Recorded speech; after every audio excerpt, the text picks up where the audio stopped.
Good morning, everyone, and welcome again to Poshe Conversations. This morning, it gives me great pleasure to introduce and have a dear friend, colleague, architect Madhav Raman with us. Madhav is the co-founder and partner at Anagram Architects, and which has recently designed in 2018 the pavilion for the Kochi Biennale with under the curation of Anita Dubey. But Madhav wears many hats apart from that of a practitioner. His close study of Delhi, his understanding and engagement with, as he was talking, various types of institutions within the city has given him an understanding of the larger geography, which I find really interesting in its speculations and its provocations, which I'm sure he's going to share with us today. A lot of my early introduction to Madhav's thinking was when he presented things in a speculative manner. And it was very exciting to be a part of this thinking in forums like the Charles Fourier Foundation. But in recent time, Madhav's interests have focused on democratic processes and practices of the city, which I think are of great importance. Madhav, with this, I would like to invite you to start your talk. Thank you.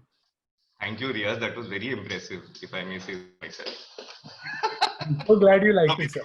I want to say that everybody should expect this kind of humor through the entire session and much wit. Yeah, please don't take me seriously. I certainly don't. All your talk such fun. Thanks so much. No, thank you genuinely, and thanks Sudipto also. I think I was part of a very initial discussion with you guys on what the Poshe studio could have been, and I remember that was also a very fun chat.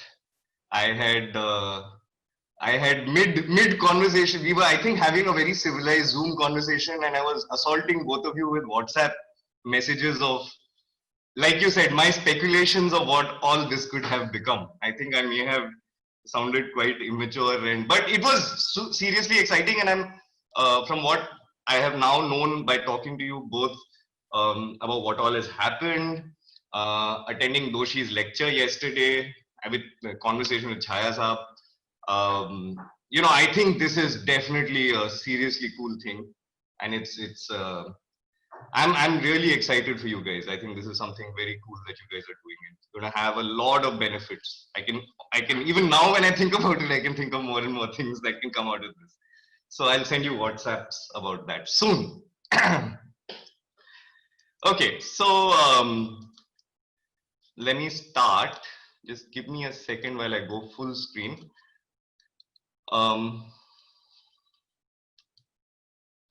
Okay. Am I all patch free and so on and so forth? Yes, you're good to go. Okay, so when Sudipto and then Riaz got in touch about inviting me over here for this talk, I had actually asked them, you know, tell me a little bit more about what you're doing, and then eventually Sudipto told me that, you know, Professor Chaya had kind of suggested that if I were to talk about what it is to build in an iconic space, and I thought about it, and that almost, you know, it kind of puts a lot of pressure on me, because you know, these are very, very elevated positions that we occupy when we say that we're going to build iconically and so on and so forth. So I did the best thing that any Delhiite would do, is to leave all their options open. So I gave it a fairly cryptic title, and I called it Threading the Needle. And just to kind of ensure that people don't think of me as being someone who is very vacuous, I gave it weight with the byline, which is imperatives and motivation. So let me explain this to you a little bit more, because I now have more clarity on what I meant myself. My notions of imperatives are actually rooted into the idea of imperatives in time. What is a must? What has to be? What is needed? What is it that can't possibly what we can't possibly do without at this moment in time. So that is what my sense of an imperative in time is.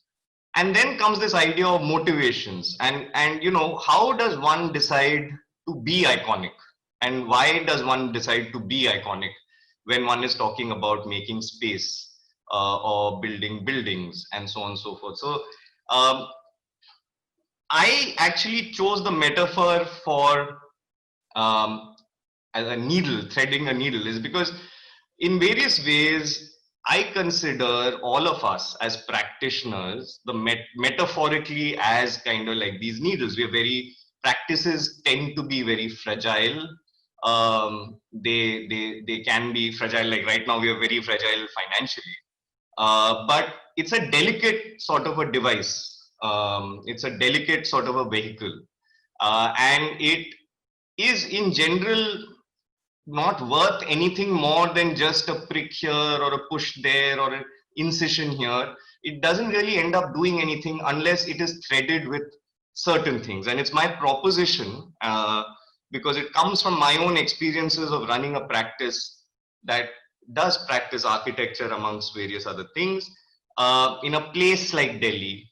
And so for me, threading the needle is actually trying to thread two basic ideas into our practice. And these are ideas that I've heard many better minds than me talk about. And it always is something that's very central to the way I think about what it is that I'm doing. And as these two things that that do kind of intrigue me about the practice of architecture, what we are told about it. The first thing is the sense of timelessness. For people who are practitioners of space, we do an awful lot of talking about being timeless. And that I find rather interesting, because then one starts thinking about what is this overlap or entanglement of time and space that really speaking needs to be understood and engaged with.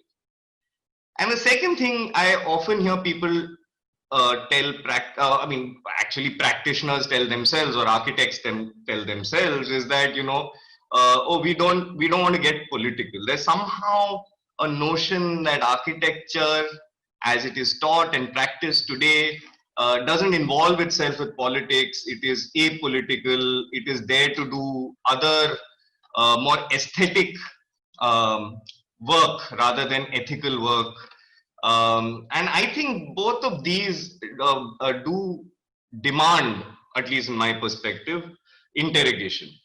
And these are questions that ever since I joined college, both these things have kind of been at the back of my head, and they continue to be. And I use my practice to discover the answer. So threading the needle is actually trying to look at what time means to my practice and what politics means to my practice. And is it possible to kind of thread that needle that I'm calling practice? Now, when Riaz and Sudipto described the studio and their thinking behind it, I was very excited about one thing. And it was this idea that in a sense, the studio brief demands that you release yourself, completely release yourself from a notion of time or period or era or epoch. And you imagine yourself as an operator, as a tiny drop in a stream of human action, and let that stream of human action expand to become ridiculously large. Maybe, you know, you find yourself as one amongst a stream in 10,000 years or 1,000 years or 500 years. It doesn't matter, because once you are released from the immediacy of time, that is this understanding that I have of timelessness. And therefore, my proposition for today's talk, and for what I do actually want to provoke, especially amongst the people who are participating in the studio, is a proposition that can you, as architects, as designers, as people working on a project on this given site, as attendees of lectures, release architecture and the poetics and politics of it from time. Now that sounds really, as a proposition, really grand, very ambitious. I'm not, well, I might be ambitious, but I'm certainly not that grand in my thinking. is just a very simple politics. How is just to measure by removing how important time is in the practice of architecture, and how it impacts, how time has almost unpredictable and unintended impacts on the practice of architecture, and how it motivates, how time motivates the practitioners of architecture. That's really the key of what I'm trying to unravel today. So to do this, once you release yourself from this immediacy of time, I'm going to derive my thinking at this point in time from ideas that are involved in stabilities, especially in the laws of thermodynamics, and this idea of entropy. The idea that if there is randomness, there is a certain kind of zero state. There is a state which is infinite. It is infinitely random. In architecture, we always talk about, we always reference and we always have nostalgias of spaces in the past, of times of the past. Or on the other hand, we are forced to make speculations into the future. Both these points that we are hitting, if it is released from this notion of time, they are actually infinite. So, when you say I have a nostalgic reference to a space or to a city or to a state of being even, there is a memory attached to it. And that in a sense can withdraw into the past infinitely. There is no end to it. I mean, one could keep going, keep being nostalgic till we keep running out of time, as it were. And in a sense, the loop closes, because if we go far into the future, again, one is necessarily going to find an entropy. And that is what I've called the zeroth state. It's that state which is before the first stage of anything, really speaking, of any system. And by default, that stage before the first stage is also the most infinite stage of the same system. So for a proposition for what the Porsche studio kind of engages with and struggles with, I'd like to position that all of us as practitioners of space in this canvas of time are actually delving or operating in the realm of memory. And its physical, the physical map of memory is actually territory. So when we design spaces and build, very often we think we are building these static objects, and lines and walls that we make are permanent. But in fact, they are not. They're really, if you release yourself from the immediacy of your own life as a practitioner, you are forced to think of space as a marker of memory. Because that's the only way it kind of releases you from the immediacy of the now. And so, I mean, you can always, if there was a notion of memory always being from the past, one could argue a speculation into the future is also a form of memory. It may be a reflection of the past in the future. It could be something that is, unimagined, unseen, unexperienced, but there is a logic of it being in the future, in as much as it hasn't happened until now. Now, while this kind of sketches out a very, how shall I say, very subjective and abstract territory for this talk, I'd like you to think about these four ideas of entropy, zeroth state, memory, and territory. And I'll tell you why. Because if everything that architecture does today has repercussions for the future, then it is very important that architects concern themselves with the zeroth state of the future, as much as they try and seek the zeroth state of their past. And the reason for this is that the zeroth state of the future may not involve human beings at all. I think the biggest point for us right now to think politically about is not about the politics of everyday life, but is our existential politics. It's us versus the planet. And that whole construct of whether we are fighting climate change. I mean, these notions seem to talk so much about being violent. And as people who build and make spaces for habitation, our only habitat right now is under severe crisis. And for us to kind of imagine a zero-eth state as architects is kind of very critical, I feel. So, to begin this kind of conversation around this proposition, I would like to introduce you to a site. This site is your site. You don't recognize it because this is actually a satellite image from about 850 AD, if you will permit me that. I think Riaz mentioned the speculations I sometimes resort to. But you know, this is the zero-eth state of that stretch of land between the floodplains on the right of the river Yamuna and the gentle last finger of the Aravalli that stretches into, I mean, you know, the very northernmost tip of the Aravalli, which we call the ridge, and the ridge line marked by this little hillock that you can see on the left, which is called Raisina. So this little rise of Raisina dropping all the way down to the right to the floodplains. And this space in the middle, which is your site, which is now we call Central Vista, this vista is actually a landscape of rivulets. It's drained, it drains the ridge into the river. Now, as time goes by during this talk, I will keep showing you, you know, like this satellite image, I will show you some Google Earth shots, I will show you a Google Map shots, I will try and show you the traffic between positions like we all refer to our Google Maps to try and understand. But this is, to my mind, the zero-eth state of the landscape of what is your site. I call it shifting waters because this is essentially, you know, a floodplain that is cupped or caressed by this last finger of the Aravallis. And it's between these two natural formations of a flooding river and a low-rise ancient hillock, this basin, where a lot of action has happened, a lot of human habitation has happened in various ways.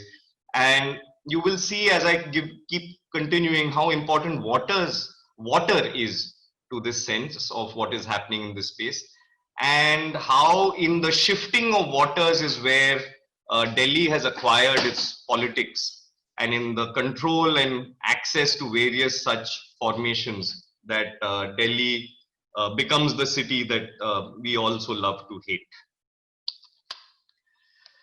So a section through that satellite image would reveal this. So this is the upper transect is perhaps what this area would have looked like, the section during the summer months, all those many years back, you know, more than 1,000 years back, which is that, you know, there are some pools of water, some springs, some rain-fed rivulets, and they gently drain, you know, they take summer showers down to the river Yamuna on the right. And when it rains, it kind of becomes more marshy. The rivulets kind of enlarge and eat up some of the land next to it, just like the river enlarges and covers a much larger floodplain. You know, it's not an easy land. It's reasonably unpredictable, and it's this actual unpredictability of the movement of water along in this area that actually perhaps contributes to that zero-eth state or that timelessness of this landscape, because that hasn't ceased from time immemorial. Even today, whether there are underpasses flooding south of the ridge in Gurgaon, or whether there is flooding at the very heart of the of this little cup between the Aravallis and the river Yamuna. You know, when ITO keeps flooding up with 3 meters of water or 2 meters of water, one wonders whether, you know, all that has been constructed in this site so far over the past 1,000 years is actually so, it's meaningless, because at the end of the day, it is the zero-eth state that seems to dominate every monsoon. This is, I accessed a cartographical map. As you can see, it's available on iStock. This cartographical map of this landscape describes what I just described. It's this kind of water-drenched little land between the ridge and the river. Now, in this, because of this unpredictability, because of the sheer hardness of being able to survive in this landscape of unpredictable timelessness, human action over here in terms of creating settlement and habitation has always been a drawing of a line between or around yourself to create habitation that stands apart from a hinterland, a sort of a wildness, an unpredictable, untamable, dangerous, but very diverse and perhaps a very equal space that exists outside a habitation. Whereas the habitation itself becomes a much more quiet, a much more placid, a much more still, not so much movement center. Now, this could be, an example of this is, the inner courtyard of a house, or it could be the very center of a lake, or the very bottom of a step well, or the Diwane Khas at the Red Fort. It's that center which does not move, that does not change, that always stays. And in a sense, habitation in this region has always been respite from the tumult of the timelessness that the landscape gives you. It's a tumultuous timelessness, it's an unpredictable timelessness. And habitation is almost a gesture towards finding a placid, quiet, unmoving center. Now, this is a satellite image from a little bit later. Say this is around say 1,000 years back, and you can see how with over time, while centers of power have established themselves very far away from this area, this little cusp between the ridge and the river, especially towards the floodplains, starts beginning to show evidence of agriculture and settlement that requires these are people have moved here maybe as pastoralists, found this cusp very, very fertile because the runoff from the ridge is fertile as it moves towards so the soil here is very fertile, and especially towards the river where it's possible to divert water, you start seeing evidences of agriculture. The rivulets that cut through this create mounds. The flooding that comes and collects soil in certain places creates an unevenness of terrain, and you see mounds happen, pockmark along this landscape. And these mounds often end up becoming the situation of settlement, because the moment you rise a little bit above the ground, you're saved from this kind of tumult of flooding and raging rivulet and flash floods caused by sharp monsoonal rains. So these mounds start becoming an important feature in this landscape that I think initially the early settlers of this area would have considered significant, important as places where they could settle. The line that you see cutting across is an ancient caravan trail that the satellite image has captured very clearly. And this ancient satellite trail is actually it kind of indicates what this land was used for. It was used for transiting. People would be moving from very many places, very many empires, let's say at that time, to the west and to the east. They would kind of transit through this space. Occasionally, they would come across a hamlet or a settlement of a small group of agrarian folk who would be trying to eke out their survival, because this is a wilderness and a hinterland of those other powers. Folks who lived here would get into the habit of looking at the highway or traveling through this space over time as places, as situations where the traveler and the resident would meet, connect. One would give respite to the other would provide the resident with goods, services, exotics, stories, narratives, ideas, so many different things. And this sort of exchange was what this landscape provided the canvas of. It was this kind of fluid, moving, transitory sort of a space.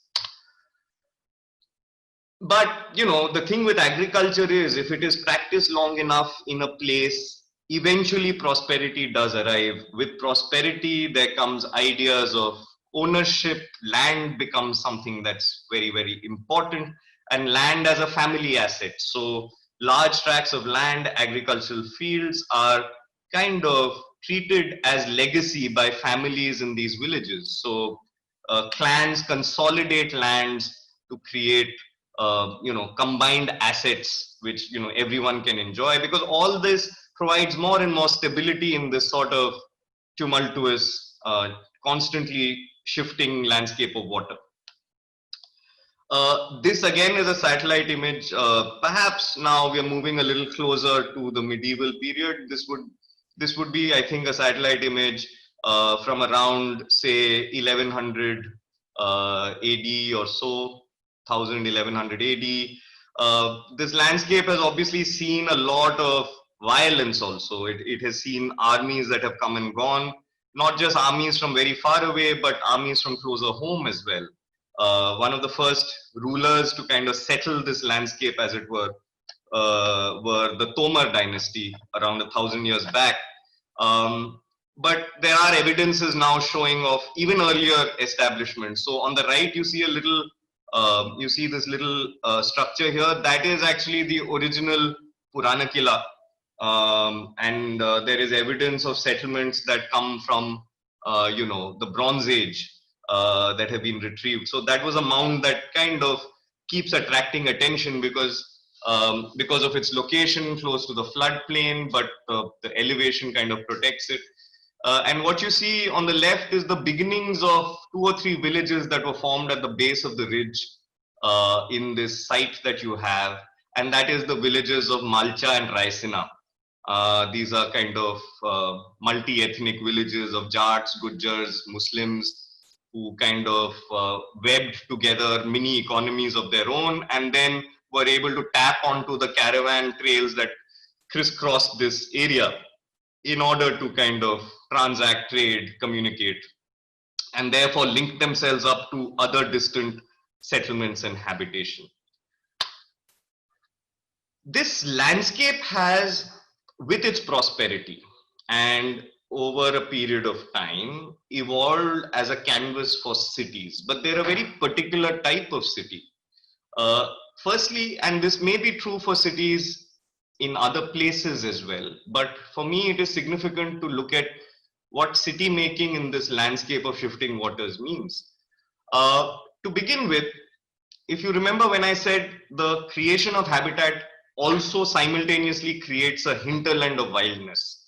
And if the habitat is in some way or form a sort of safe and placid sort of center, or a collection of safe and placid centers, the city is its next state.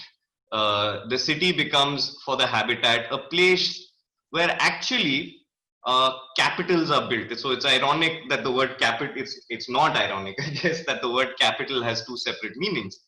But a city is really speaking a repository of capital. Now you and I, all of us, understand capital purely in financial terms.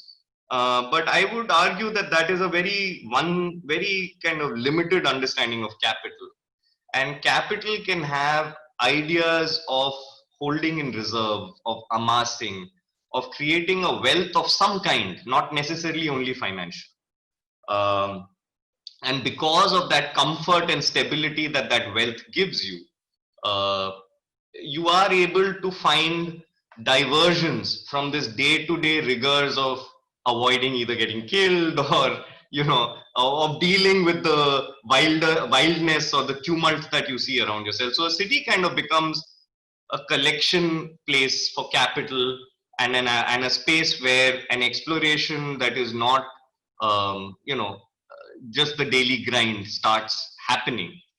But to be able to achieve that, to concentrate this capital and leisure in one place, it needs the surrounding area to be feudatory, if you like. Now, again, I'm not referring to the financial term feudatory, but I do mean that these kind of hinterlands then start having a dependence on the city. They orient themselves and their lives more to the city. And it's interesting to note that the principle on which city making works is this principle of access and audience. Now, this has been true for all the cities of Delhi, including the current one, where the people who create cities, who manage cities, who administer cities are, in a sense, controlling access to the city and, in a sense, controlling audiences within the city. Now, audiences has various meanings also, but I'm going for the more medieval meaning where, citizenry find audience with the ruler. So once one makes capitals in this landscape, capitals of empires, capitals of kingdoms, then access and audience somehow become fundamental to how one thinks of making cities here. And I say this because I find that in your studio brief, there is a reference to trying to make a more equal city. And it's my proposition to you that that is fundamentally not possible until you accept the fact that as practitioners of architecture or city making, you are essentially political. And so therefore for you to seek equity is almost a conflict of interest. So it's kind of, so I just want to place that here in this talk. So anyway, so what was these gestures that came out of these ridge cities, the cities of the ridge against the river? Firstly is this idea of an elevated bastion. So any sort of mound forms the kind of seedbed for a city, and any person wanting to establish influence or create an icon would create an elevated bastion, so that in this impermanent, fluid, shifting water landscape, there is one solid, rock-like, unmoving, impassive, very visibly protected space, but an invisible space. So as long as you're outside, you have no idea about what all is happening inside the city or the wonders the city holds. And because of this kind of invisibility or being hidden or being kept away from the wonders of the city, it becomes that much more desirable to be in the city and not be left out. Over and above the fact that if you're in the city, you are more protected by definition because of these bastions.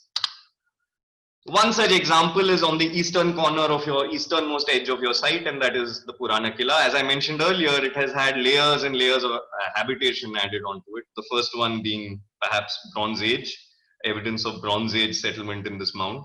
And the last one being, actually it has been continuously used. The last time it was used publicly was actually to house, immediately in an emergency situation, house refugees post-partition 1947.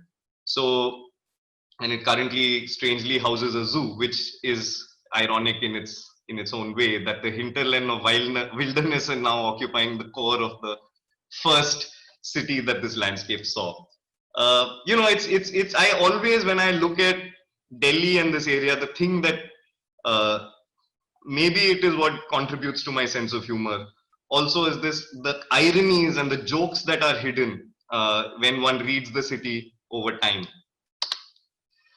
Within this sort of elevated bastion, there were wonders that were kept away from the hinterland, kept away from the outside, kept away from the feudatory, only given access by choice. And this notion that when you build in this area, almost by default, the very first action that anyone building in this area does is to capture water. So it's interesting that in a landscape that is timeless and tumultuous at the same time because of the movement of water, the first instinct to create icons over here is to at one time create a bastion or a firmness against this fluidity, and within the firmness locate a very gentle, very quiet, very docile water. Either through a bunded reservoir, one sees evidences of this in Tughlaqabad. It sees evidence. The very first kind of formal recorded city was by the Tomars, Lalkot.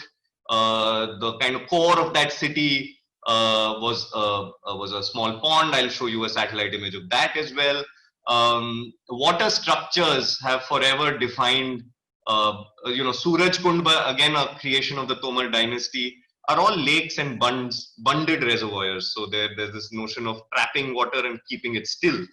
And that in a way starts creating a timelessness within the city.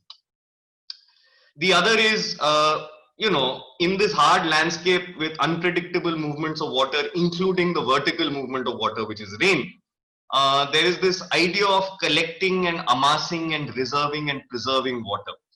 And whether it is done as a private well or it is a public step well, but there is within the city, the wonders, one of the wonders within this Delhi city is this collection and amassing of wealth, and in this situation, water. And in that amassing, again, being able to create a kind of a icon or an iconic space. A good example of this is, say, the Baoli at Nizamuddin, which I'll talk a little bit more about later. But these two gestures of holding water as a reservoir or collecting rain in a reserve format helps the city mitigate the vagaries of nature around it, or the wildness of the hinterland around it. And because you never want to give up on a good idea, most Delhi residents are always very quick to take up other people's better ideas. So you see a sort of accretion of cities becoming cities that are larger. So what started off as Lal Kot was extended into Jahanpana under the Tughlaqs. A cantonment of Siri was created as an abutment to Jahanpana. The University of Hauzkhaz was created to teach students from this city of Delhi, now called Mehroli. And then that started growing a settlement around it, as most university towns do. It's very similar to how Ashoka University locates itself to the city of Delhi on its periphery, just outside, in a sort of pastoral landscape, away from the the rush and drive of the city, to find the stillness and quiet in the hinterland. So you tame the wilderness or a part of the wilderness to again keep water still, keep life still. And in that freezing and capturing of time, there is this idea of timelessness. These are three images. The one on the left is actually, I think it's in the Doha collection of Islamic art. That is actually a lot of people having a monsoon poolside party, much as they do in the farmhouses around Delhi. But this is the Jharna in Mehroli. So it would be located, I would say, somewhere where it says Mehroli in the center map, or perhaps where it says mosque. I'm a little unclear. But this is derived from the Shamse Talab, which was built by Iltutmish, who was the second Delhi Sultan of the Delhi Sultanate, the Mamluk dynasty. And what you see on the right is a satellite image of that very core water body that you see in the bottom right hand corner. That's the core tank that was bunded and a reservoir created, around which Anandpal Tomar managed to build Lal Kot, and subsequently the Mamluk dynasty expanded and built the Qutub Minar, which is very famous. I'll come to that as well. Prithviraj Chauhan was said to have extended Lal Kot further to build what is now called Kila Rai Pithora. So there's this accretion. So cities kind of sit next to cities, bastions get added to old bastions, layers and layers of protective walls get built. But just keeping that core city going. And in that kind of perpetuation of the core city comes a timelessness that one associates with the city. So the city kind of becomes timeless because the centers that drive it keep decentering, they keep moving. Each time one erodes and falls away, another one comes up in close proximity, close enough at any rate to be included within the city. And because there is this kind of fuzzy, decentered collection of placid centers, if you would like, a city kind of keeps rejuvenating, so within proximity, if it kind of finds new centers, new icons around which it can build itself. And these icons, like that I've described so far until the medieval period, were icons essentially, more or less, other than one example which I will just say, icons are meant to defy time. Now, if I were to say that all of us are equal because we more or less spend 50 to 100 years on this planet, whether we are rich, poor, whether we are residents of Delhi from 1000 AD, or whether we're going to be residents of this city in, say, 2100 AD, that definition of human time on this planet makes time a very precious commodity. And therefore, if time is in some way preserved, either as in a sense of timelessness, or it is something that can be consolidated to create what you could refer to as a time asset, then that's a different nature of capital that gets created. And in that nature of capital lies the secret to what I feel we don't tell ourselves as architects, is that we are actually merchants of creation and destruction of time assets. And that is our job. It's not so much space, it's actually the creation and destruction of these time assets, or these repositories of time capital, if you like. Because this idea is actually kind of reinforced when you look at the mausoleum architecture around Delhi. So this is a very popular space, has been in the past 20 years, 10 years, it's grown great popularity, and this is the settlement of Hauz Khas on the banks of the Hauz Khas, the special lake, which was created by Firoz Shah Tughlaq. Well, actually, it was originally bunded by Alauddin Khilji. It was called Hauz-e-Alai. But Firoz Shah Tughlaq realized that in one corner of it, where he's built his tomb, was actually the place where the fulcrum from which, I mean, the kind of vertex from which two arms of galleries, which house a university or a madrasa at that point in time, kind of overlooked this gigantic bunded lake. Taimur the Lane camped on the banks of this, and was very impressed by the size of this reservoir. So you can understand that this would have been fairly iconic. But what's interesting is that it's located well outside the city. It's a university suburb to the city of Mehroli when it was built. But it's not the mausoleum that is really speaking the icon. The icon really is the timelessness that is captured in the lake of Hauz Khas, and that continues to be what attracts people to this lake, is the timelessness of just being able to capture and hold water, and to kind of celebrate that by being able to see it, to be able to visibly experience and sense the timelessness. There's another example, is actually also the tomb of Alauddin Khilji of Ghiyasuddin Tughlaq in Tughlaqabad. Very similar. There's a very large lake within this the area of Tughlaqabad, in the middle of which is this island that houses the mausoleum. So this still water expanse, and this kind of permanent stone monolith in the middle, which also exists in Hauz Khas Lake, a small pavilion in the middle of the lake. So these were gestures that seem to kind of indicate these aspirations to timelessness, but not within the city. Within the city, there is a sense that once you start creating capital, and once you start becoming inequitable by preventing access and audience, there needs to be a reinforcement and broadcasting of the sense of power. So it is a sort of unassailable claim. It's very interesting that when Lal Kot was built, an Ashokan pillar Lal Kot was built as Mehroli. An Ashokan pillar from as far away as Madhya Pradesh, apparently, was brought in, and is the iron Ashokan pillar, the famous iron Ashokan pillar of Mehroli, which stands all by itself in a central sort of a plaza-like situation, or a court-like situation. And what's very interesting to me is how it juxtaposes against the scale of the Qutub Minar. Both are claims of power. The Ashokan pillar, perhaps it's mistakenly called an Ashokan pillar.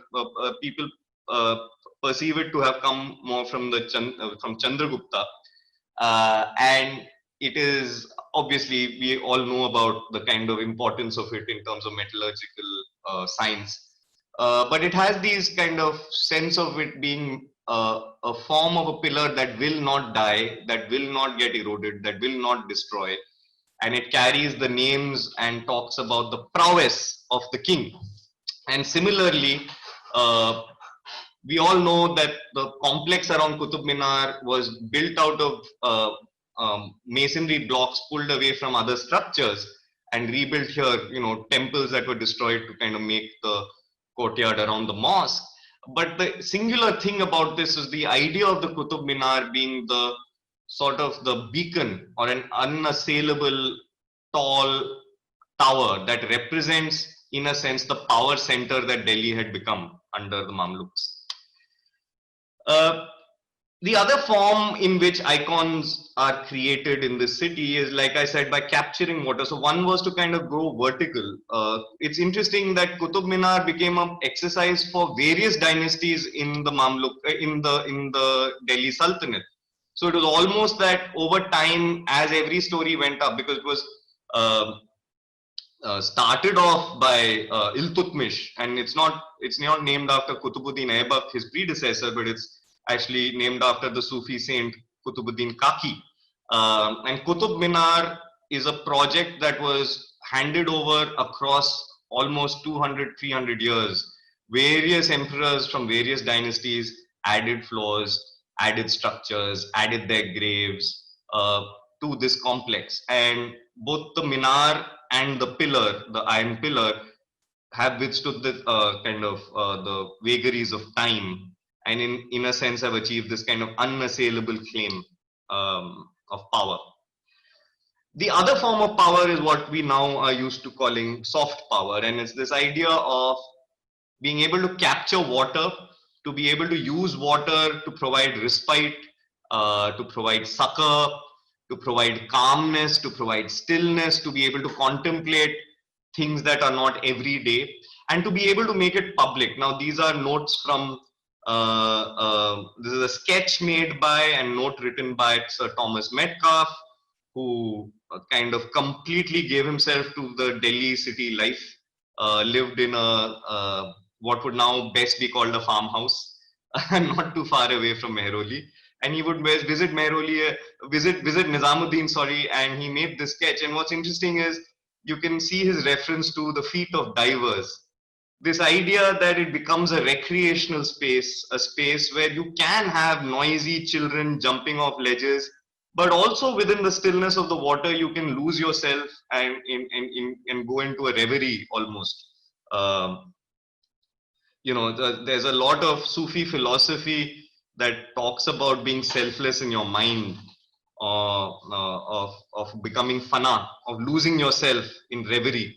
And in a sense, the Baoli becomes the core heart center of that notion of spiritual retreat from the tumult of what's happening around.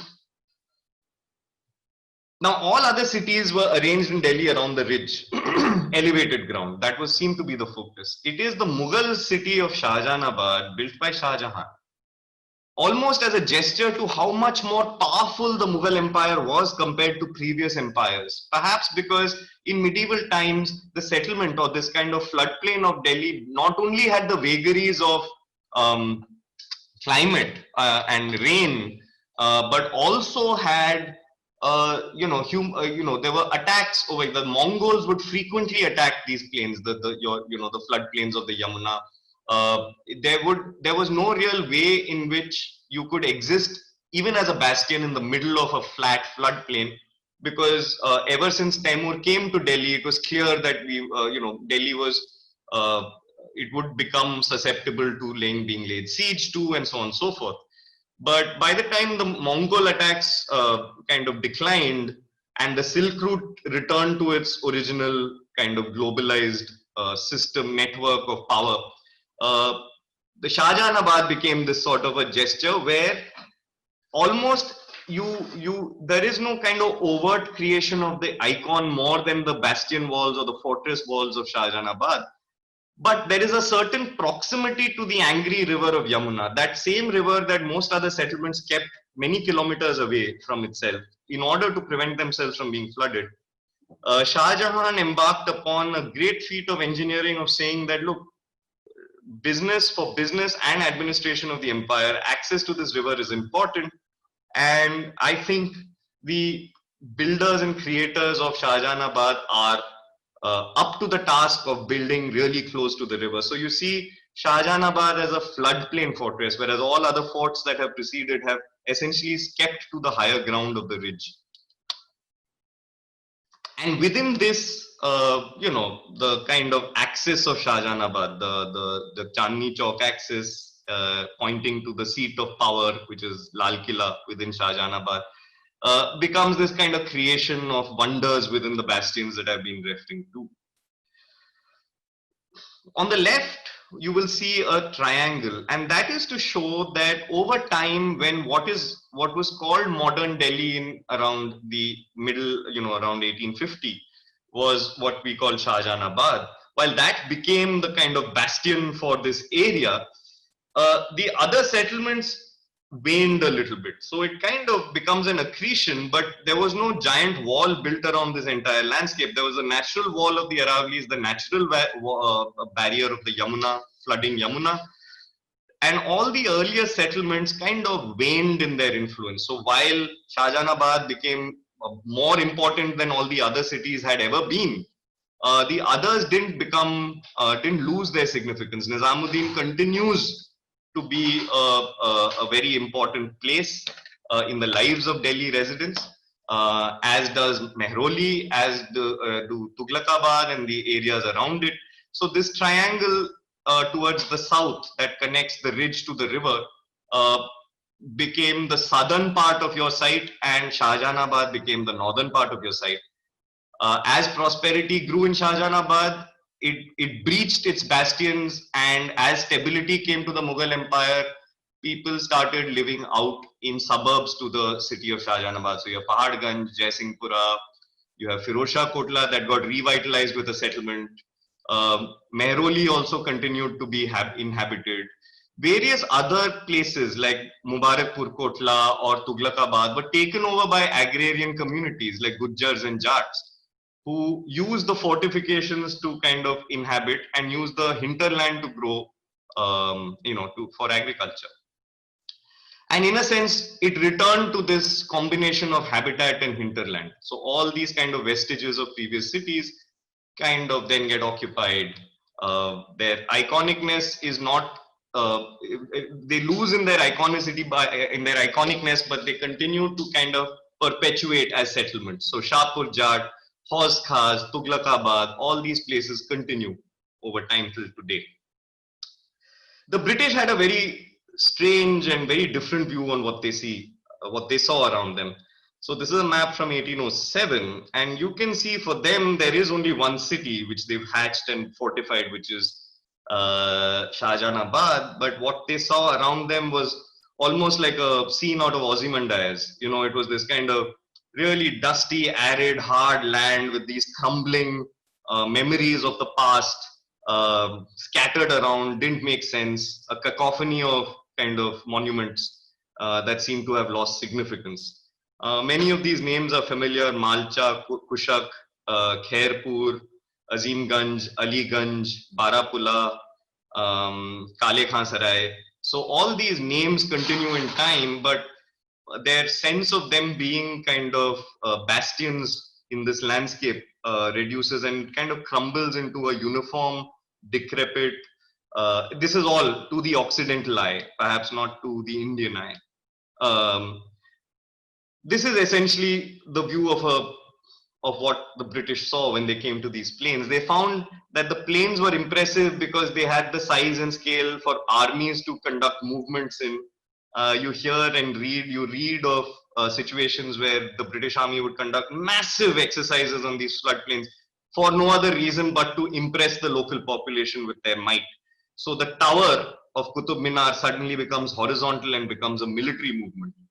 And the vista becomes this kind of open landscape that you view from a higher ground, and it's endless. And in its endlessness, there seems to be a timelessness.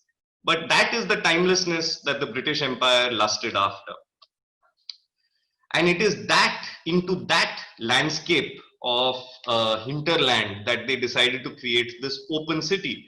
where unlike other cities that were fortified and icons and assets were created within the city, this was a colonial power that expanded into the hinterland and created by geometry, by predictable geometry, by order that is mathematical, a sense of timelessness or iconicity. So you don't make icons within the city. The city itself, the city plan itself, is an icon of its own, and that is what was at the core of the central, the core of the new city of Delhi that the British built, beginning by acquiring land.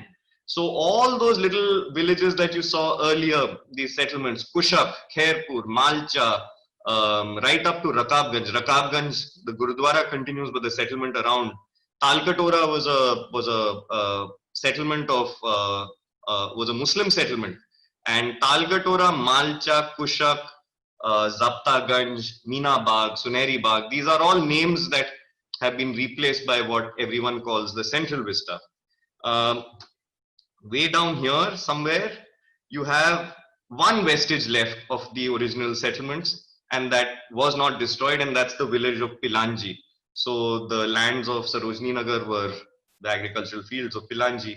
But Pilanji now is trapped outside this village. It doesn't have any boundary walls. There's nothing keeping the residents out other than the geometry and the strict order. You can see this is a very famous drawing of Lutyens' concept plan, and you can see how he saw this as a blank canvas where you can see how water channels diverted. All these drains fell into a sewer line, they were converted, brought down and joined up with, so this is now called Kushak Nala because this is where the village of Kushak used to be. And they curl around Safdarjung's tomb, and then they join the main drain that comes from, where does it come from? It comes from southeast Delhi that joins the Yamuna. And so this diversion of water away from here created this dry, flat land. And all that was driving this was to be able to locate the seat of power at that mound that offered the vista that would frame this settlement of Indarpat or Purana Kila. And it is this view or this vista that defines the iconicness of the city. So in a sense, it is also an indication of how self-assured the British were when they operated here, or their will to kind of dominate the entirety, of not being entrapped behind a fort wall, but to be able to keep their distance from the population through a master plan. And this continues to this day. The master plan of the city oppresses its residents like it has since the very first master plan that was thought of by Edwin Lutyens. It is in the straightness and the rigidity of the drawings. It's in the nature of the spaces of the city that there is a very strong message of control and access. So the Central Vista was assigned land uses post-independence, and that's where the story turns, and that's where I feel this landscape now returns to an entropy, and that is through the use of this land. In 1952, when the first master plan was made, what was an erstwhile colonial city was converted into the seat of government for a democratic country, which you can see here, which is about 1/3 of this Central Vista. And 2/3 of it was given for public use. So that includes the greens around Central Vista, the National Stadium, which is a sports facility, to all these plots of land that ring the Central Vista and make up the Central Vista. And these are actually public, semi-public, public access buildings meant for museums, galleries, theaters, libraries, archives. It's a place for the people.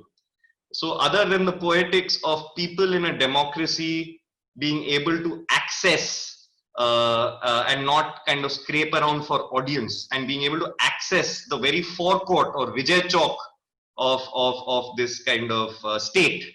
I think Prem refers to it as the spectacle of government. So if you can be the front ticket holders, that was the idea with which this master plan kind of gave this space back to people, and through that diversity of use and diversity of occupancy and openness given to use, you were able to create a form of entropy, and the zeroth state can come back through this, through just by changing the land use without doing anything to the architecture. And this is the zonal development plan as one sees it. So again, you see how very strictly one-third of it represents the state, represents power.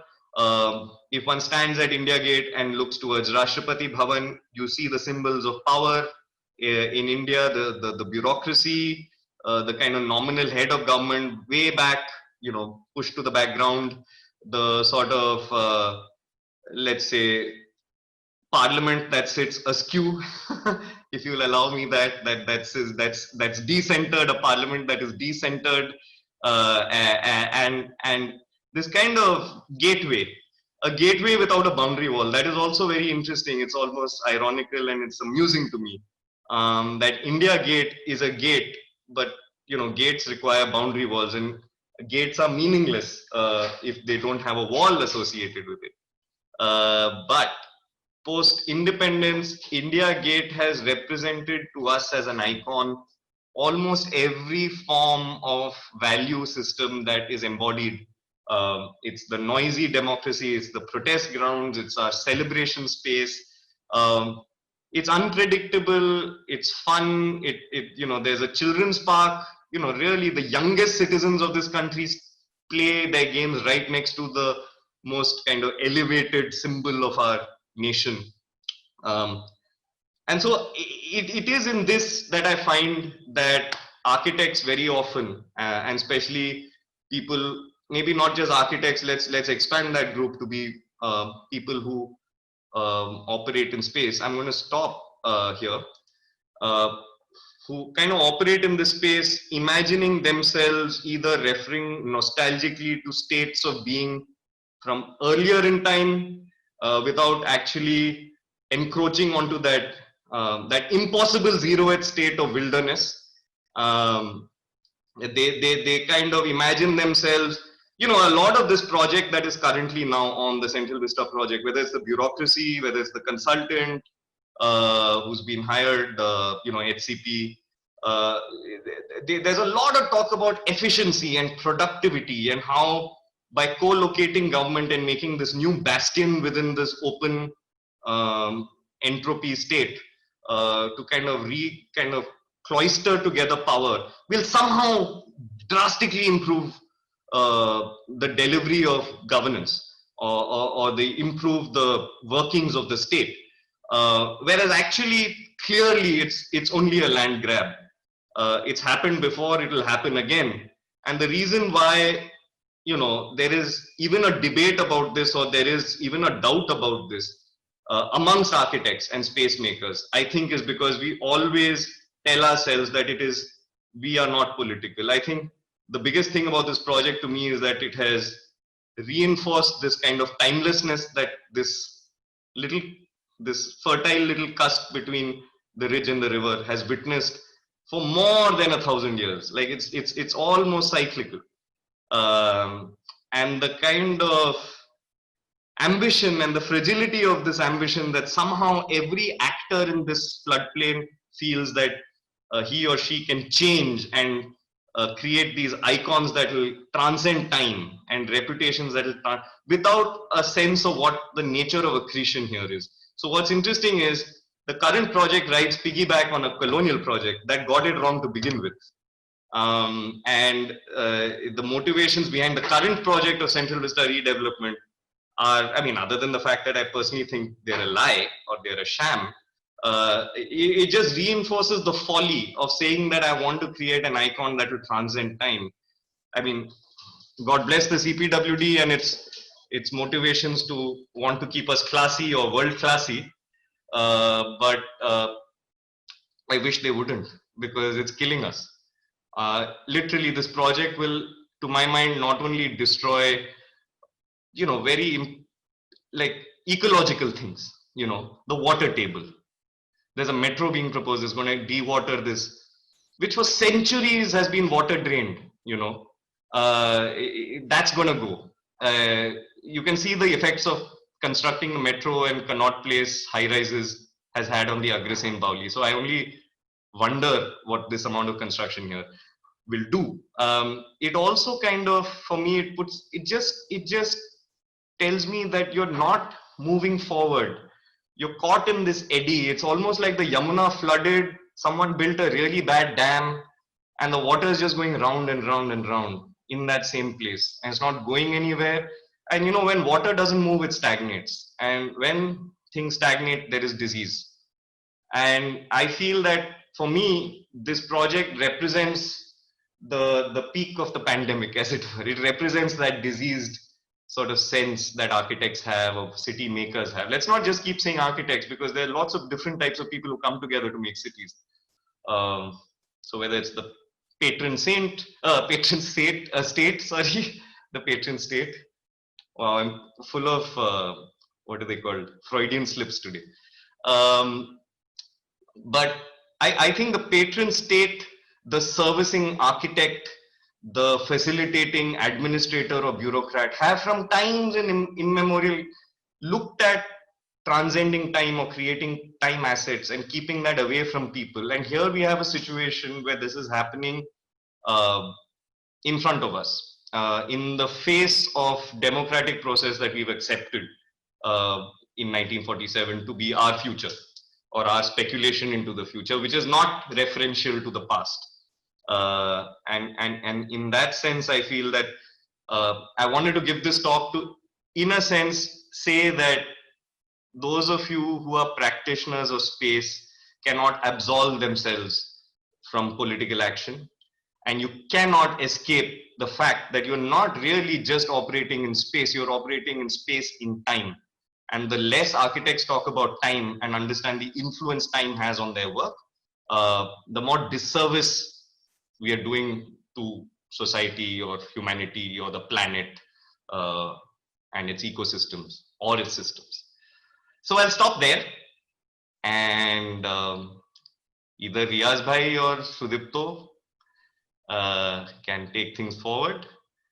Thankfully, none of you have interrupted me. I always give a fair warning that I don't stop talking unless I'm told to. But I must say, both of you are very polite today, much more than you normally are. But Madhav, you've been on time today. That's the other thing. Oh, maybe this is the new normal, Riyaz, right? Post-pandemic, I'm sticking to time. Well, so no, Madhav, as always, thank you. And I'm sure there are several things that you said that will have provoked people, that will have excited people to respond to what you have laid out. And I invite the panelists to engage with Madhav around some of those provocations. Please, if there are questions or observations. One of you will be asking me, or do I have to read them off somewhere? No, Professor Chaya, please. Oh, sir. Yeah, no, don't call me sir. Okay. We are in a democratic state. Sahibs are gone. Should have gone. Yes.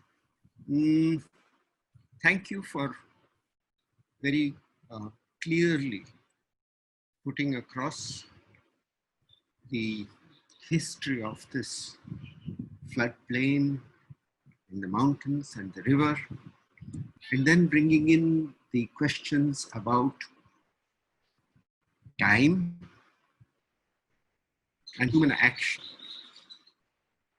And human action, because it consists of actions relating to a lot of people, will naturally be political. So your reminders to architects about both the fact that architecture is a political act and that it is connected to time in a very particular way. And when we talk about timelessness, we are talking about another category of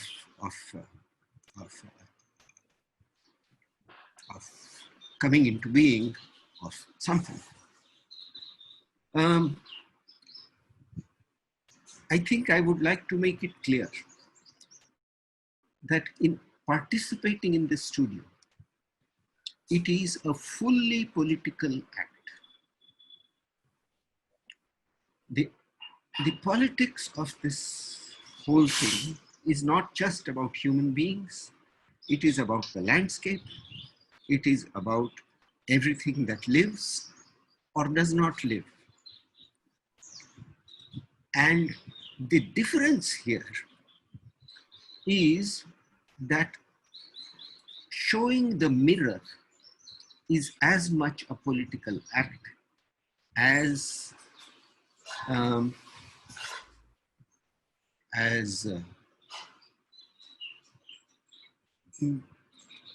pointing out the follies. Yeah. So I think the studio would be best understood as something which is trying to show a mirror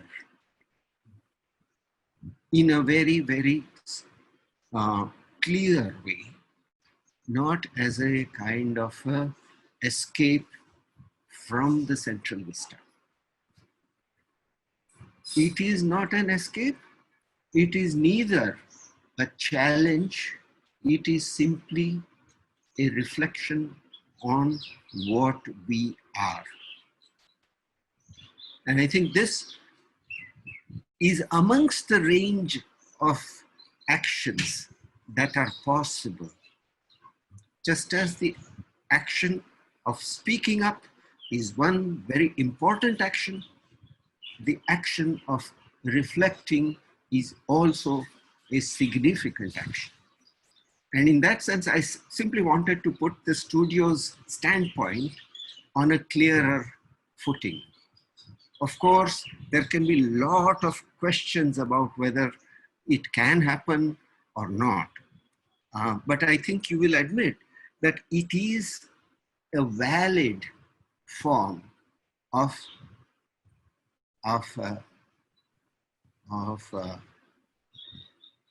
pointing. And I leave it at that. Thank you.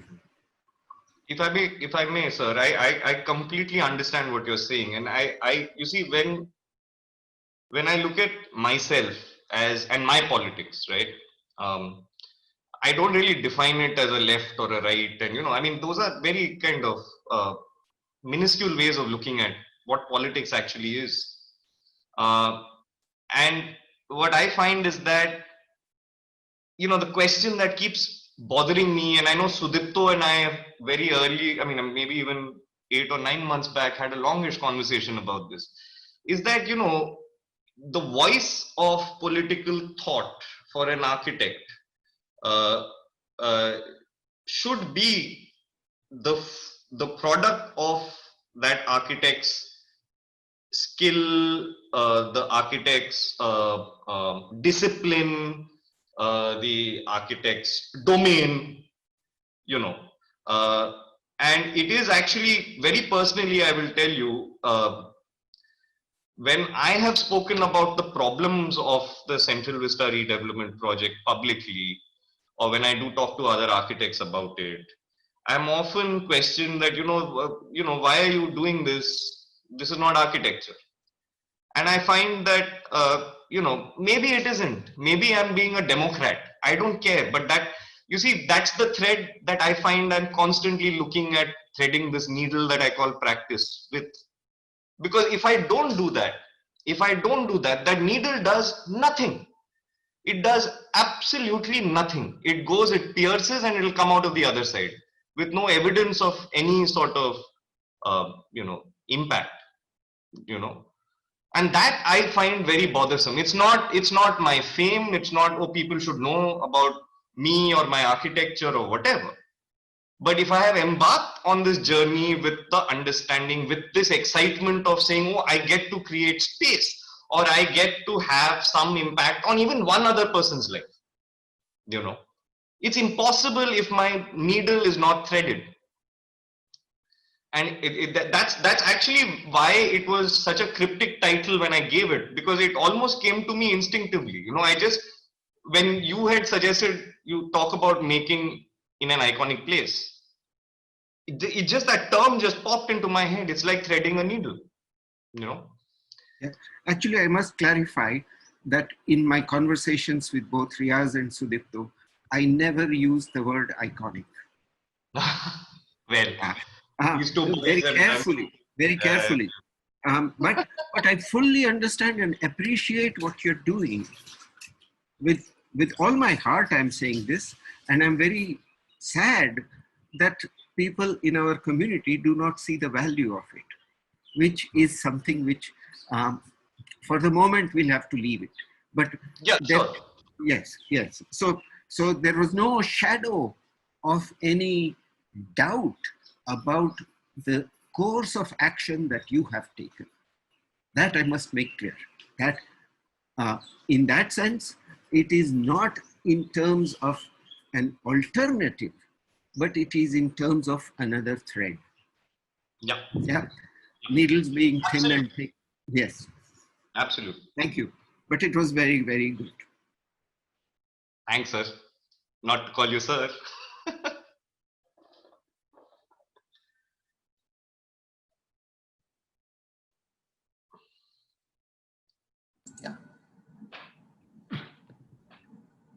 Yeah, the proposed title for you was Architectural Choices for a Place of Symbolic Value. Right, so okay, I somehow remember one of you two saying icon. I don't know. It's all your fault. That's not bad. No, but I really enjoyed your talk. I thought the notion of entropy and that whole zeroth state and the aspect of an existential politics is something that was very vital. It's very important to kind of continue placing ourselves on that in the stream of time, as well as the as practitioners of space making, we are creators and destroyers of time assets, which was also kind of very an interesting way of putting things. I actually have been, it's perhaps too soon to kind of form a question, and it will take me some time to, but I'm constantly also thinking about recorded histories and written histories versus kind of remembered history as a collective memory of people, and how that also incorporates iconic moments and not just iconic spaces and iconic structures. And there are iconic moments in the lives of Delhi, even in our short, very minuscule time spans on this habitat. We remember that there have been occasions where Delhi has become something else in our minds completely, not the city of the Mamluks or the Tughlaqs or the Lodhis or the British, but it's a city of a different kind of inhabitation, a city of cultures, a city of aggression, a city of protest and revolt and so on. And how do these then, coming from the point of view of a citizen, not necessarily a practitioner of space making, how does that then become, how does that change our understanding of time asset?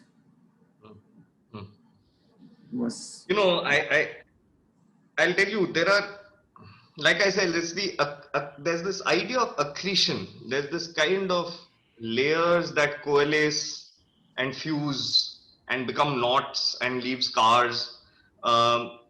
Is my sense of this city. I'll tell you, I've had the opportunity for various reasons, which I won't tell you about, to spend a lot of time with cops in Delhi. Now, the thing is, the policemen of this city actually come from all over the country, but there is a dominance from extremely local residents of this area. So there are a few communities that make up the bulk of the police force in Delhi. They are the Jats, the Ahirs or the Yadavs. There are Gujars, right?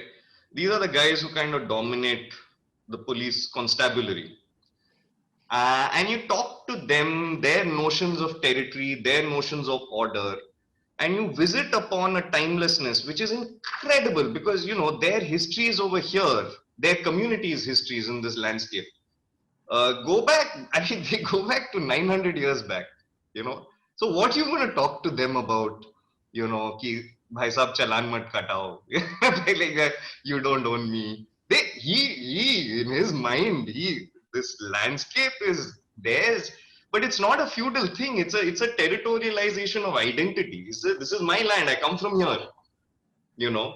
And it's interesting, they have their own battles of this territoriality or marking of memory and this kind of verbal folklore, which is not written. No one has written these.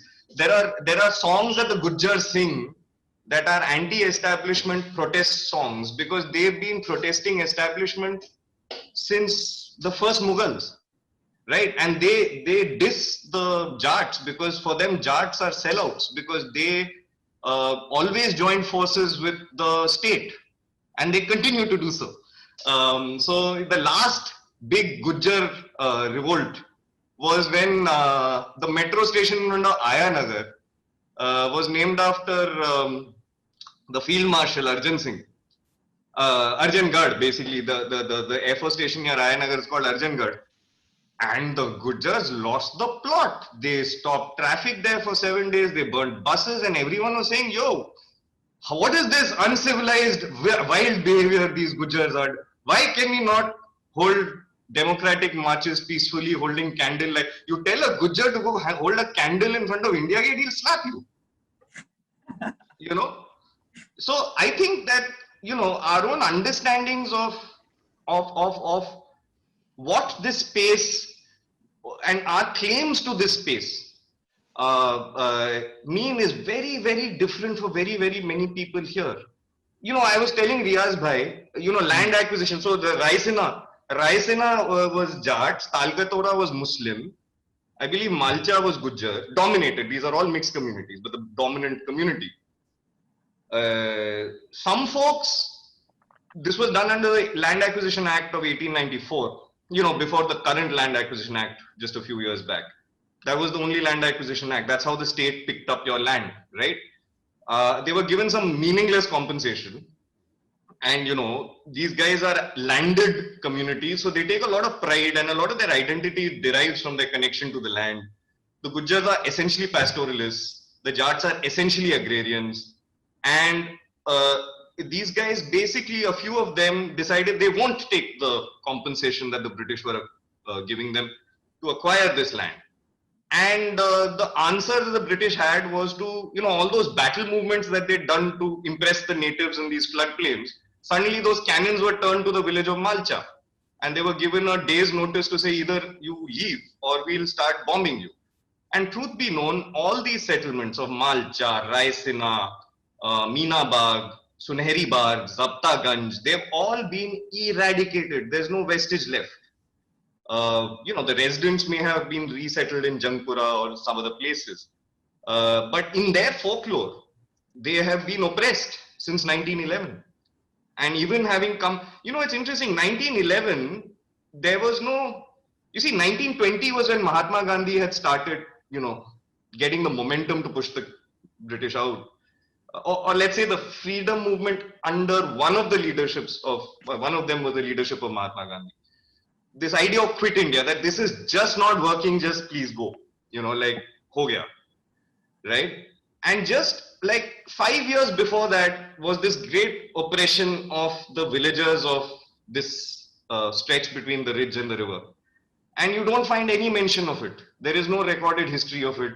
No politician, no Nehru, no Gandhi, no Sardar Patel, no grand speeches in the Supreme Court, you know, arguing against this oppressive move. So I feel that that's why I'm saying this, it's not just a colonial project. I think we always as practitioners participate in this sort of creation of inequity and this moving away from entropy to consolidate and coalesce and create something that perpetuates in time. And it's a self-serving thing. I mean, finally, you talk to folks over here. I was telling Riaz Bhai, the Panwar Jats of Shahpur Jat, for example, call the category A posh colony of Panchil, that's next to them, Tambaku ke Khet. Because truth be known, at the peak of its power, Shahpur Jat was a community of tobacco farmers, and they were really, really rich. they were really, really influential for that reason. The moment the tobacco farms went, they've become any other urban village slum that exists around the city. So it's really interesting to kind of look at the city in these layers and talk about written histories, verbal histories, memories, perceptions, because I think all of that is very, very important to us. If I may jump in and say Please, a little bit. Vikram. You know, I really enjoyed your presentation, Madhav. I thought it was very, and I'm a historian, so maybe that's why I was sort of engaged. And particularly, I want to continue this conversation. And a very provocative statement, which I'm sort of extrapolating you to say, that the architecture, both as the act of designing and certainly as the act of building, is by definition hierarchic or hierarchy making or sort of institutions of asymmetry. And one can see this extensively. You divide the city from the land, you make ramparts, if you make a clarified space, an ordered space, then you're separating that out from the rest, and therefore you're creating some kind of a claim. And if a design is a claim, then that sets up a certain sense of inbuilt hierarchy.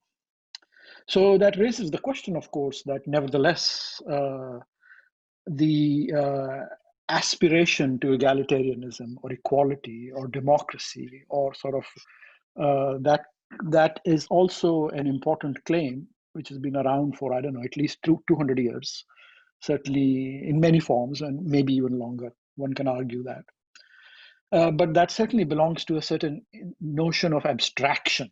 It's kind of a legal-ish claim for which you can't really say ye equality hai kahan pe dikhao zara, spatially, architecturally speaking, it's difficult to say. And perhaps, when you look at, I know a little bit about Western philosophers, not so much about Indian philosophers, so there might be difference, but you look at somebody like Hannah Arendt, who tries to theorize what a democratic space would be, and she whittles it down, so end में कहती है कि यार एक table चाहिए उसके चार पांच बैठ के है, और फिर कहती है टेबल भी नहीं चाहिए. I mean, she sort of articulates it entirely in the socials, and we sort of tried to put the idea of plaza, public space, and that's why sort of this hulchel around the Central Vista, that although it was clearly designed as an imperial space, it has been claimed as a democratic space of public participation, of action, leisure, protest, lovers, and so on and so forth. So the sort of a loss. So I'm just trying to riff around this. So what this comes to is, the biggest abstraction we have around the idea of equality is the nation.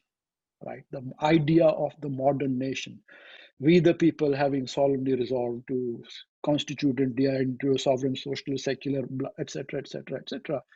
जब वो constitution Ambedkar साहब and etc. ने लिखा था, so then a certain abstraction was put into place, which we still invest deeply in, and in that sense, therefore, although it's an impossible abstraction, the New Delhi, Lachan's hierarchic New Delhi, was appropriated as the symbol, as the sort of site of that abstraction.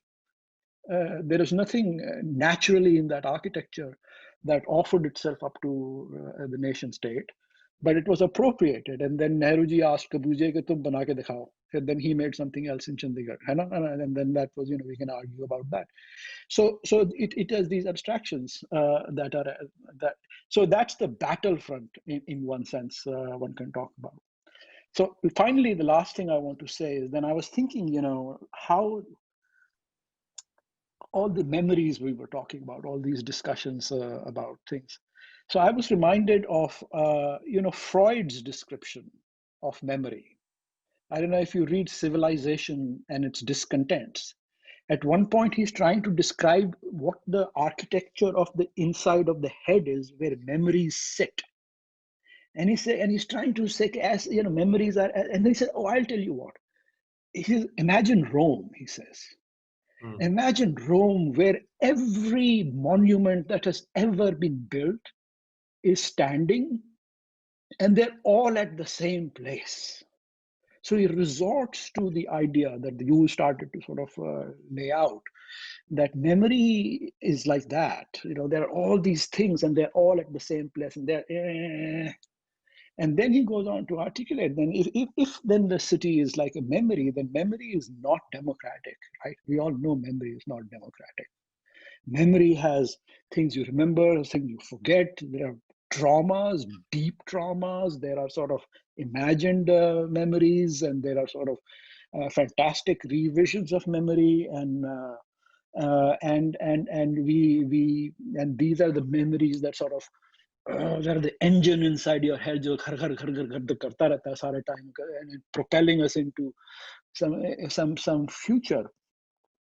So I think that is a one way to sort of think of what the structure of this system is, and that the city is really this sort of memory cage, which is hierarchic and traumatic, and full of aspiration, hope, empathy, and love.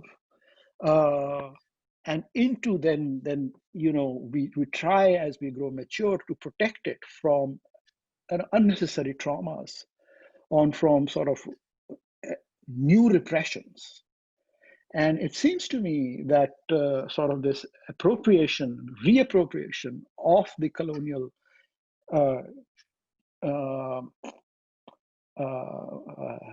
let's say wound in the name of the nation state, therefore can be criticized, not for any other reason, not in the name of, I don't think, in the name of Hannah Arendt or sort of abstract democracy, as you correctly point out, but in the sense of what, as sort of recarving trauma, rather than trying to work through it and moving towards a site where you have greater empathy, where you have greater openness to collaboration, where you have recognition of the sovereignty of the other. These are all very Western concepts. I apologize, but these are the things that I'm familiar with. So I'm just all these sort of thoughts went through my head, so I thought I'd say them.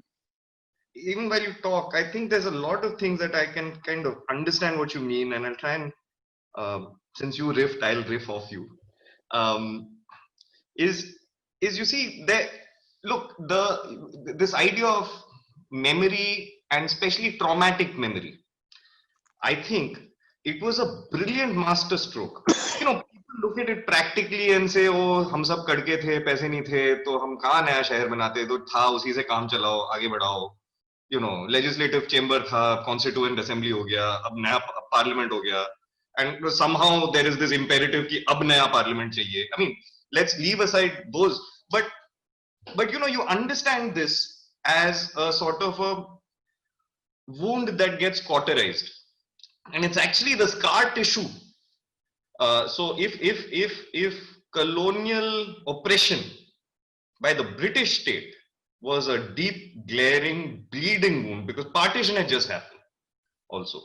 The fathers and mothers of this nation, the Ambedkars, the people who wrote the constitution, the people who administered the state like Patel, or the people who had visions of the future like Nehru, or whoever you want to pick, or people who composed the national anthem or designed the national flag or chose symbols that would represent, Ashokan lion, 3 lions of Ashoka, all those people who applied their minds to what is this thing that we are doing.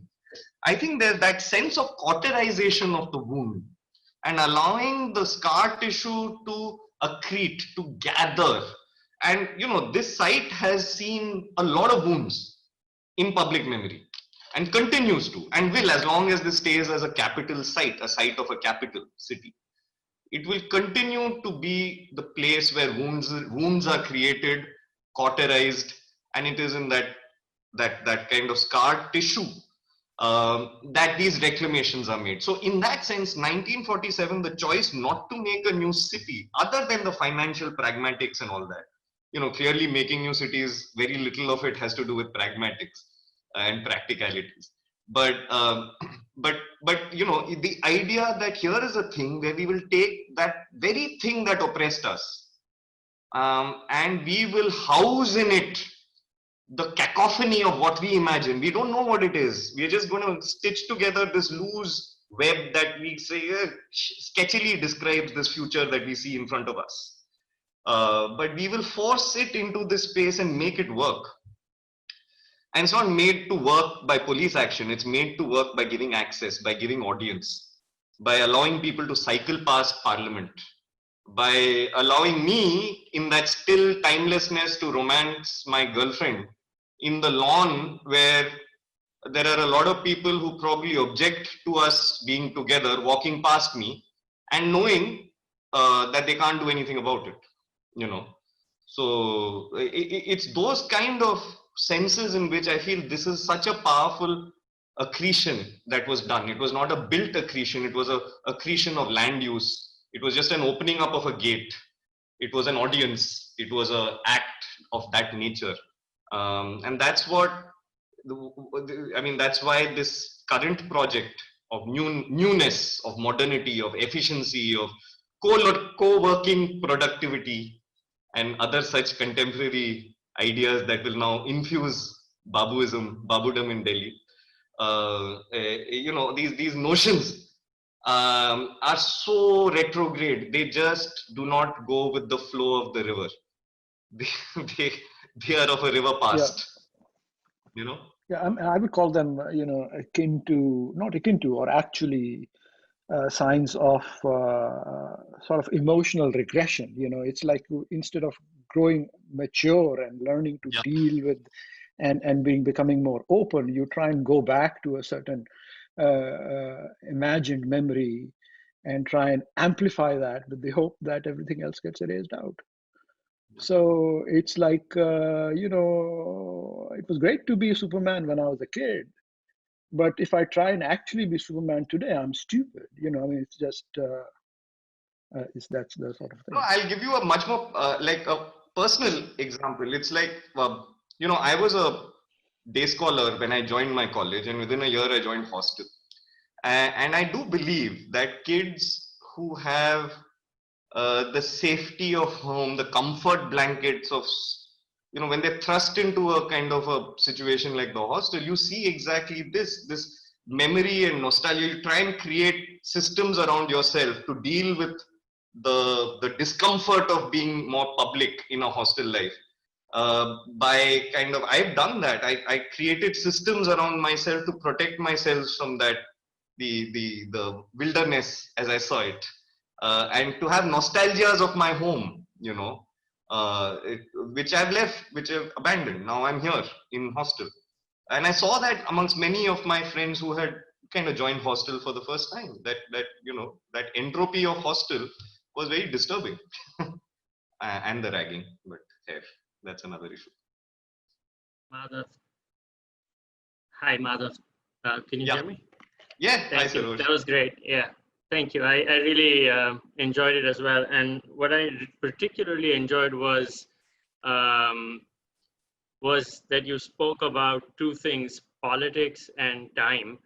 And within politics, you sort of said early on that, you know, politics, people think of politics as the everyday, but it is the everyday and this notion of time and entropy and so on. And of course, that ties into questions of sort of living on a dying planet, building on a dying planet, figuring out how do we have equity on a place where we are losing ecological balance of any kind very quickly. And so the questions that I think the talk raised were, of course, very pertinent to Delhi, but also in a sense much larger than Delhi. And I wanted to just pick up two things that I think that really struck out of this. You know, as someone who's now been teaching for a while, I have become quite convinced that you go to school not just to do architecture, right? Like you go to school to become a citizen, you go to school to learn about the world at large, and that is a political act. The idea of learning something or being educated is a political act, and absolutely architecture, especially in its practice form, has had a very uneasy at best and completely implicated at worst relationship with questions of destabilizing equity and power, the kind that Vikramaditya just raised. But I think that the former is very important, and we can never lose sight of it. The fact that we struggle and we strive, and that I think is the good struggle, to weave questions of democracy and the secular within questions of architecture. And they may, and I think it's okay if the strands are loose. It's okay if they don't all come together. It's okay if we talk about multiple forms by which architecture propagates capital, and we haven't completely found ways of practicing, but that these questions are constantly iterated and reiterated. And I think that that's something that I take away from, which I find quite important. And then the other is, of course, the question of memory. And I think one of the things that I find happening more and more, especially in kind of the political here and now climate of India, is this idea that this is Western, this is not Western. We've had that struggle for a long time. And certainly secularism as a word and the idea of memorializing anything has always been thrown away, and now it's become a kind of cheap discarding of a lot of these concepts, which I think is really problematic, because of course a lot of the people who wrote our constitution had very complex histories themselves. They were educated in, they had, they did what you're doing in a sense. They wove, they kind of strung the needle through many different things.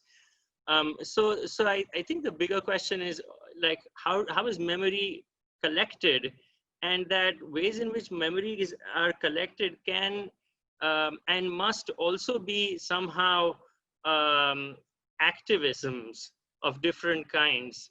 I find it interesting that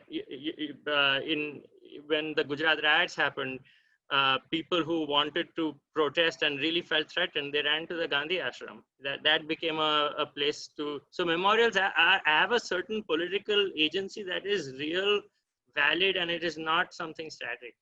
And when you think about memorializing, a lot of the most traumatic events of our past, the Gujarat riots, the most riots, just say that, have no memorializations. And memorializing these things actually, I think, develops all kinds of safety nets and valves, and is actually, I would argue, a thing that has agency in it. It's not a historical or a politically neutral thing.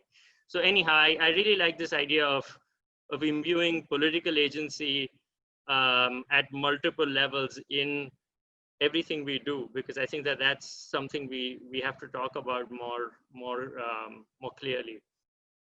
Yeah, I'll respond with just two small anecdotes or discoveries that I had, or things that I was introduced to that shocked me. So and it's to do with this. While I was learning architecture, I was convinced, the way it was taught to me, that modernism was essentially a socialist project. Politically, I was convinced by it. And of course, like everyone in India, I was told that Corbusier is the dude, he's the man. And so I can see a thumbs up there. But I was shocked to know that Corbusier had actually spent a fair bit of time soliciting patronage from both from the extremes, Nazis, from the Vichy's, all of it. Yes, of course. Yeah, and when I read that, I was like, that's exactly the mold I'm built in today. When I teach, when I'm taught to be apolitical, it's actually to give me the possibility or this ability to be chameleon-like with my politics. And it becomes, when narratives around buildings or grand political statements like the Central Vista are made, you have a dodge. It's a kind of a sidestep. It's kung fu. You see this kind of sense that, oh, I am being democratic, but what is patently undemocratic is falling out of your mouth. You know, it's a kind of unreal reality that then starts becoming this dance that the architects dance, because the steps that we are taught are apolitical.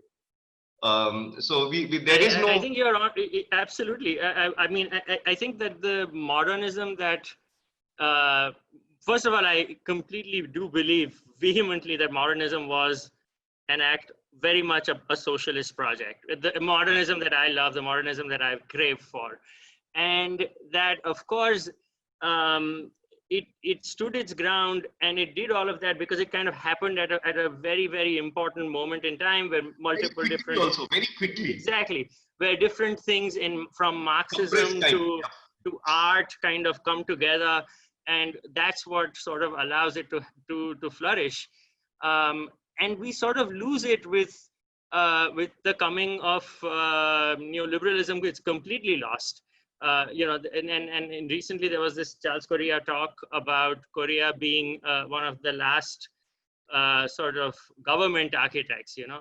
Where has that position gone? And I think that that's, again, something that we need to cherish. And these are our histories, you know, these are not foreign Western concepts. And I think that that's precious.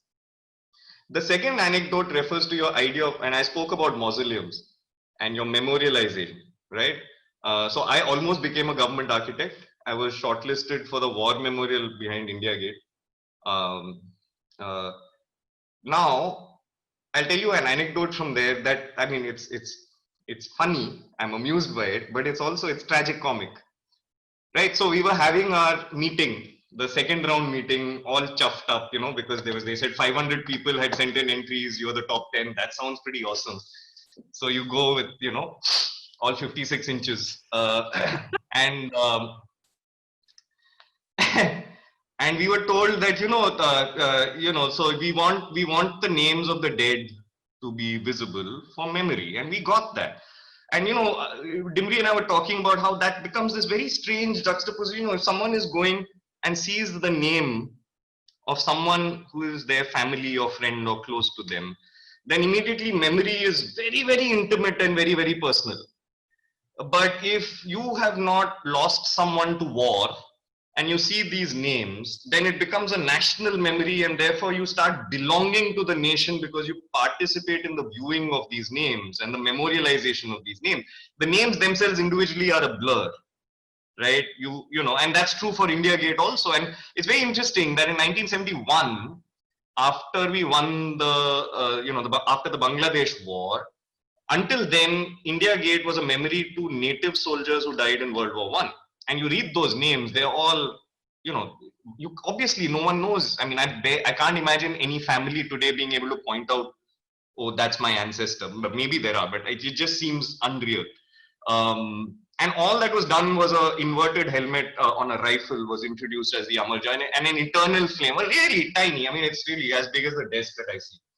That was kind of inserted in the sanctum sanctorum of India Gate.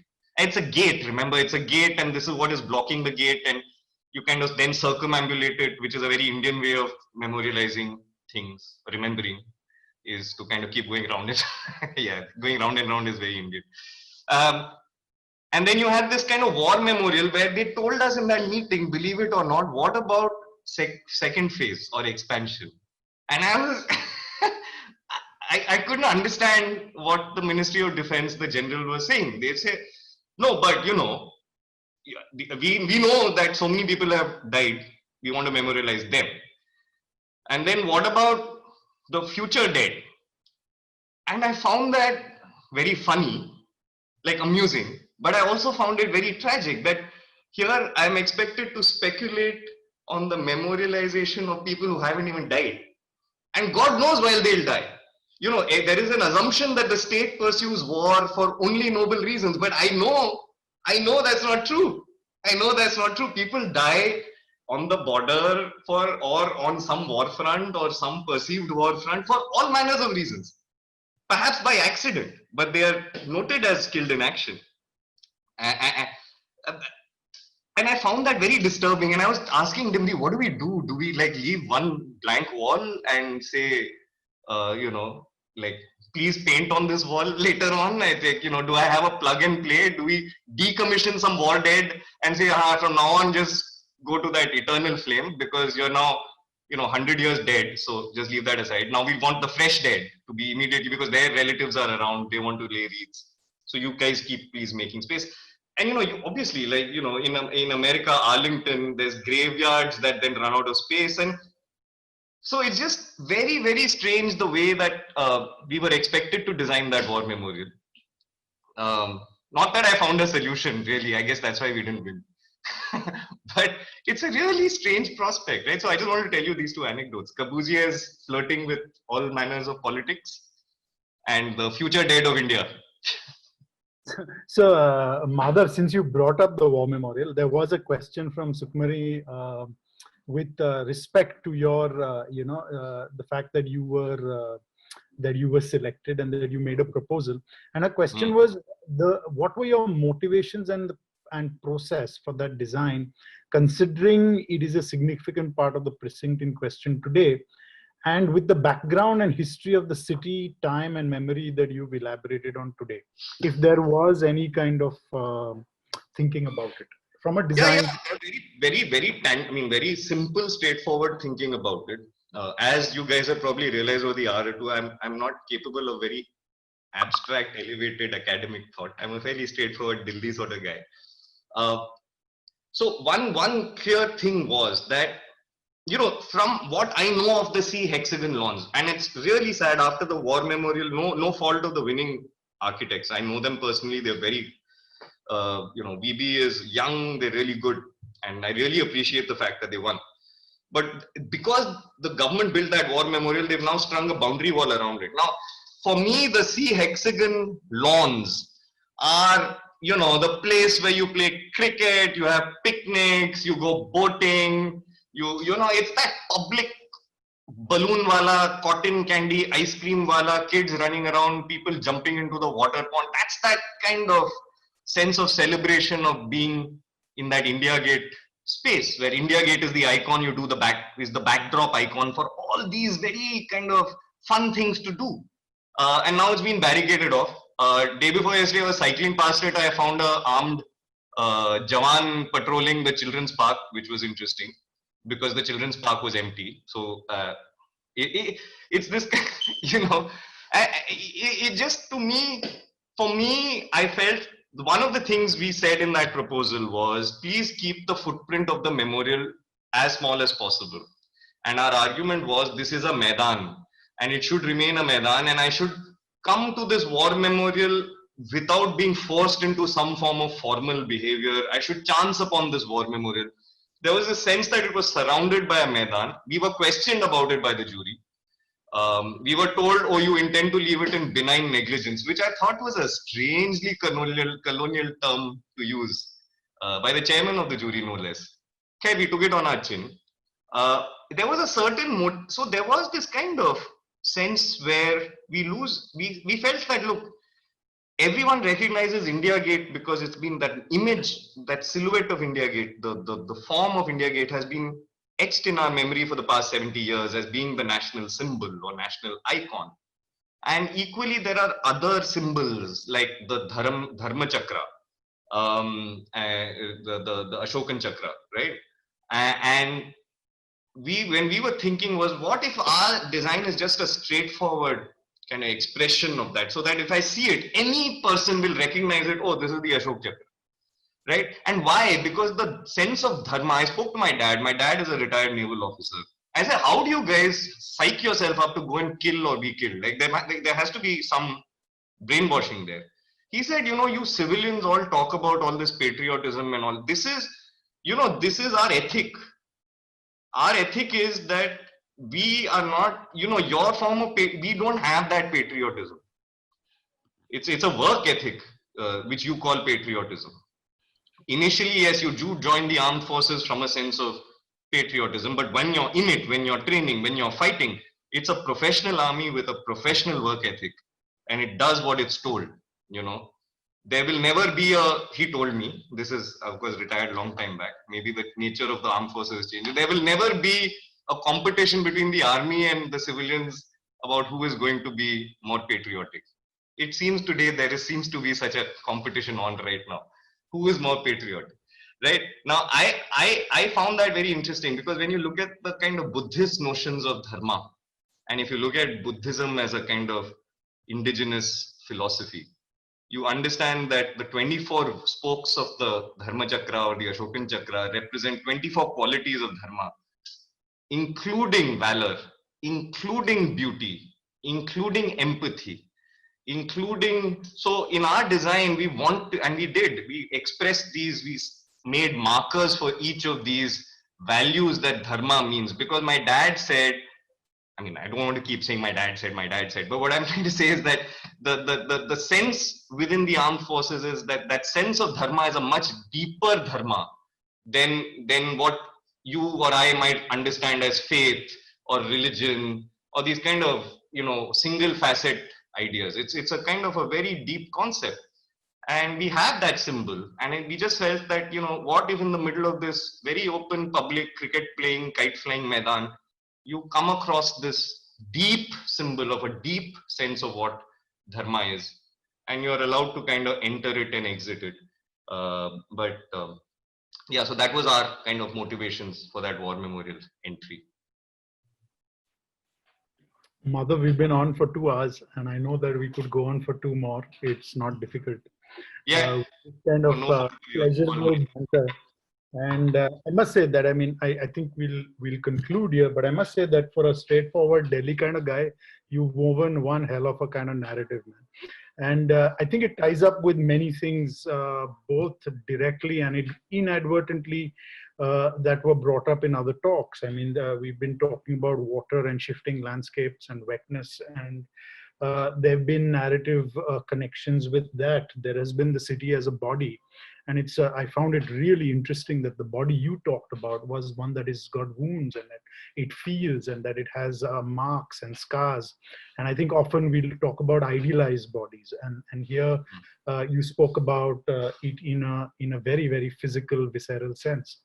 And of course, there was the ethics of practicing as an architect, and there was the notions of time and time assets, which all of us found so interesting as a concept. And you know that I have, from the time you first presented it at the foundation, I've been intrigued by the way that you've kind of deepened that understanding of what it means and the politics of it. And finally, thank you for bringing in this dimension of politics. And we have all felt that your input is really timely for the participants as they now start having to deal with the physicality of sight. So thank you very much, Madhav. It's been wonderful this morning. Cheers, Riaz. Thank you so much. And thank you for bringing this studio to this city and bringing this city to this studio. I think I've said this before at times. I love my city. It's the bestest city, right? It has to be, and it will always be. And I think very often it's I won't say it's misunderstood, because it's a terrible place. It's really awful, but I think there's a lot here that it's great to invite people to this city to kind of look at it in its ugliness and fall in love with its gross awfulness. And I think the studio does that in this wonderful way. Like I said, just the sheer amazingness of saying there is nothing like time in this landscape, in this city. I think that basic premise of your studio just won my heart. So thank you guys for doing this. Thank you so much. Thank you, Madhav, for your generosity. It's fantastic. Thank you. Bye. Thanks. Bye.